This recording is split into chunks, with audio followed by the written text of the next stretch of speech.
दोस्तों आज की तारीख में अगर किसी भी देश को अंतर्राष्ट्रीय कूटनीति सीखनी है तो वो भारत और रूस की दोस्ती को देख करके सीखना चाहिए। दरअसल अब भारत और रूस मिलकर के लोकल करेंसीज यानी कि भारतीय रुपए और रूसी रूबल में बड़े व्यापार शुरू किए जा रहे हैं। जहां एक तरफ अमेरिकी राष्ट्रपति ट्रंप ने वेनेजुएला पर कब्जा कर लिया है, वहीं दूसरी तरफ अपने डॉलर को बढ़ावा देने के लिए ये सब कुछ कर रहे हैं। वहीं भारत और रूस अलग ही ट्रैक पर निकल चुके हैं और अब डॉलर को किनारे करते हुए लोकल करेंसीज में बड़े ट्रेड शुरू करने जा रहे हैं। दूसरी खबर भी भारत और रूस से सामने निकल के आ रही है, जहां पर साल 2025 के आंकड़ों ने सबको हैरान कर दिया, क्योंकि अमेरिका ने वेनेजुएला पर जो सैन्य कार्यवाही की है इसका सबसे बड़ा मकसद वहां के तेल कंट्रोल को लेकर के है। लेकिन भारत इस अनस्टेबिलिटी में ना फंसे, इसलिए भारत अब रूस की तरफ फिर मुड़ने जा रहा है। तीसरी खबर भारतीय सेना से सामने निकल के आ रही है, जहाँ पर भारतीय सेना के इंजीनियर्स ने एक देश के अंदर 100 फीट लंबा पुल बना करके तैयार किया और पूरे देश के अंदर भारतीय सैनिकों की तारीफ की जा रही है। जानते हैं आज की इस वीडियो में तीनों ही इंपॉर्टेंट अपडेट डिटेल्स में। यदि आपको हमारा काम पसंद आए,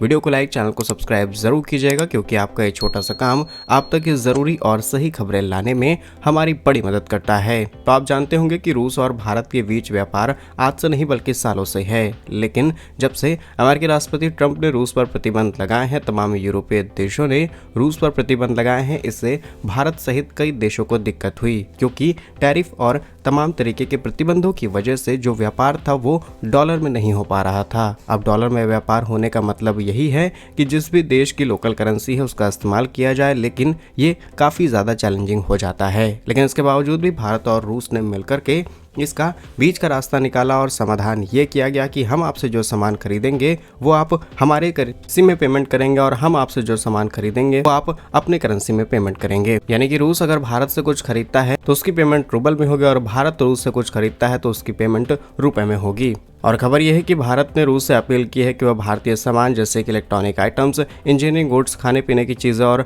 मछली प्रोडक्ट ट्रेड बैरियर और व्यापारिक अड़चनों से दूर रहे। और इन सेक्टर में भारत समय के साथ न सिर्फ मजबूत हो रहा है, कि अमेरिका द्वारा लगाए गए टैरिफ के बाद भारत ने अपने एक्सपोर्ट्स को डाइवर्स कर दिया है। इसका मतलब यह है कि रूस के अंदर इनकी डिमांड काफ़ी ज़्यादा है और ऐसे में बढ़ता निर्यात एकमात्र जरिया है। भारत और रूस के बीच व्यापार कारोबार तो बड़े पैमाने पर हो रहा है, लेकिन ये बैलेंस नहीं है। यानी कि हम रूस से चीज़ें खरीदते बहुत ज़्यादा हैं लेकिन बेच बहुत कम पाते हैं। अगर तेल के व्यापार को शामिल कर लिया जाए तो भारत रूस के साथ 3 से 4 अरब डॉलर का सामान एक्सपोर्ट करता है, लेकिन रूस से इंपोर्ट हमारा 50 अरब डॉलर से ज़्यादा रहा। वहीं भारत की तेल कंपनियों ने रूस से अधिक मात्रा में कच्चे तेल की खरीदारी की और इसकी कीमतें रूबल में अदा की गई हैं। ऐसे में रूस के बैंक अकाउंट्स के अंदर 50 से 55 अरब डॉलर के रूबल जमा हो गए हैं। इनका इस्तेमाल पूरी तरीके से नहीं हो रहा। भारत चाहता है कि रूस भारत से आयात बढ़ाए और सामान कीमतों की जो भुगतान है वो रूबल में चुकाया जाए। इससे दोनों देशों के बीच जो कारोबार है वो बैलेंस हो जाएगा। और अभी एग्जैक्टली दिक्कत कहाँ आ रही है, जरा इसे समझते हैं। तो रिसेंटली छपी टाइम्स ऑफ इंडिया की रिपोर्ट के मुताबिक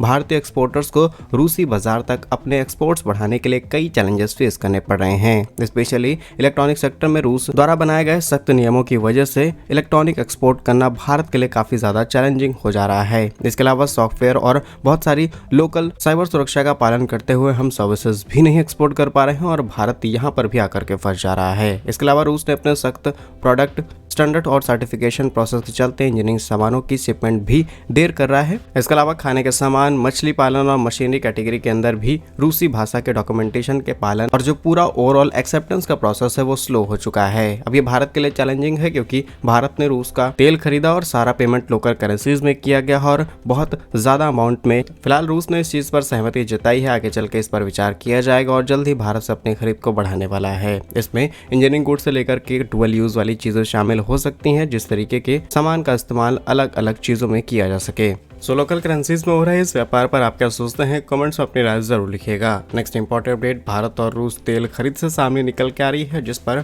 आज शायद पूरी दुनिया आकर के टिक चुकी है। दरअसल अमेरिका ने वेनेजुएला के साथ जो किया है ये हम सब देख पा रहे हैं। अब इसके पीछे सीधी सीधी कूटनीति है कि तेल के बिजनेस को कंट्रोल किया जाए, क्योंकि वेनेजुएला की करंट सरकार जो कि अब नहीं रही वो तेल कंट्रोल काफी हद तक कर रही थी और वहां पर चीन और रूस जैसे देशों की प्रेजेंस हो रही थी, जो आगे चल के अमेरिका के लिए दिक्कत बन सकता था। फिलहाल अमेरिका किसी भी उस देश को पनपने नहीं देता जिसके पास तेल हो। आपने ईरान के साथ देखा क्या हुआ, इराक के साथ देखा वही हुआ और कुछ सालों पहले सऊदी अरब, जिसकी अमेरिका के साथ बहुत अच्छी दोस्ती बनती है, लेकिन सऊदी और अमेरिका के बीच में पेट्रो डॉलर डील है, जिसके चलते सऊदी अरब बिना डॉलर की परमिशन के अपने तेल को बेच भी नहीं सकता। तो आप अंदाजा लगा सकते हैं कि अमेरिका किस हद तक ऑयल मार्केट को कंट्रोल कर सकता है। इसके अलावा दुनिया की जितनी भी बड़ी रिफाइनरी कंपनीज हैं, जितनी भी बड़ी ऑयल रिग्स कंपनीज हैं, यानी कि जमीन से तेल निकालने वाली कंपनीज, सब पर अमेरिका का दबदबा है। भले ही आपको लगता हो कि ज्यादातर कंपनी मिडिल ईस्ट के कंट्रीज डोमिनेट करते हैं, बट ऐसा कुछ भी नहीं है। अब बात की जाए भारत और रूस के बीच हुए तेल व्यापार की, तो भारत एक बार फिर रूस की तरफ मुड़ सकता है, क्योंकि नवंबर 2025 के आंकड़े सामने निकल के आए हैं और आंकड़े हमेशा देर से ही सामने निकल के आते हैं। नवंबर 2025 के आंकड़ों के अनुसार भारत के तेल आयात के रूप में रूस और अमेरिका सबसे इंपॉर्टेंट देश बन चुके हैं। जहां रूस अभी भी भारत के लिए सबसे बड़ा तेल सप्लायर बना हुआ है, वहीं अमेरिका के तेल इंपोर्ट में भी बहुत तगड़ा उछाल देखा गया और शायद अमेरिका यही चाहता था।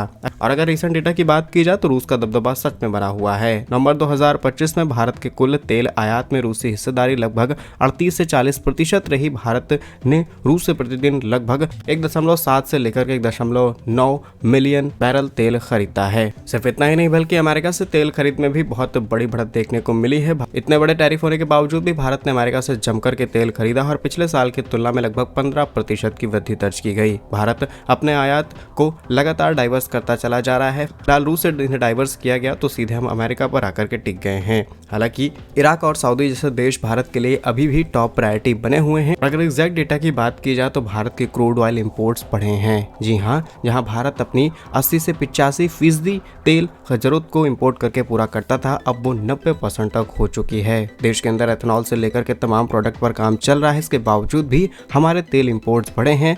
कहीं ना कहीं इसके पीछे सरकार की कुछ नीतियां फेल होती नजर आती हैं। इसके अलावा अगर डेटा की बात की जाए तो रूस से हमारा 39%, इराक से 18%, सऊदी अरब से 13%, यूएसए से 8% और रिमेन देशों से हम 22% अपना तेल इंपोर्ट कराते हैं। लास्ट इंपॉर्टेंट अपडेट भारत की सेना की तरफ से सामने निकल के आ रही है, जहां पर भारतीय सेना ने एक दूसरे देश में जाकर के बहुत ही लंबा और मजबूत पुल बना करके तैयार किया है। अब आपके मन में सवाल आएगा कि भारतीय सेना को या फिर कहें भारतीय सेना के इंजीनियर्स को पुल बनाने की क्या जरूरत पड़ गई। दरअसल ये खबर श्रीलंका से है, जहां पर श्रीलंका में भारतीय उच्चायोग ने रविवार को बताया कि भारतीय सेना के इंजीनियर्स ने क्षेत्रीय कनेक्टिविटी एनहांस करने के लिए कैडी में 100 फीट लंबा बेल ब्रिज लगाना शुरू कर दिया है। यह पुल भारत ऑपरेशन सागर बंधु के तहत बनाया जा रहा है और इसका मकसद ये है कि चक्रवात तबाह हुआ श्रीलंका की मदद की जाए। इस तूफान से श्रीलंका में बड़े पैमाने पर तबाही मचाई है। उच्चायोग ने आगे बताया कि श्रीलंकाई सड़क विभाग प्राधिकरण की मदद के द्वारा अन्य काम भी चलाए जा रहे हैं। भारतीय उच्चायोग की स्टेटमेंट थी,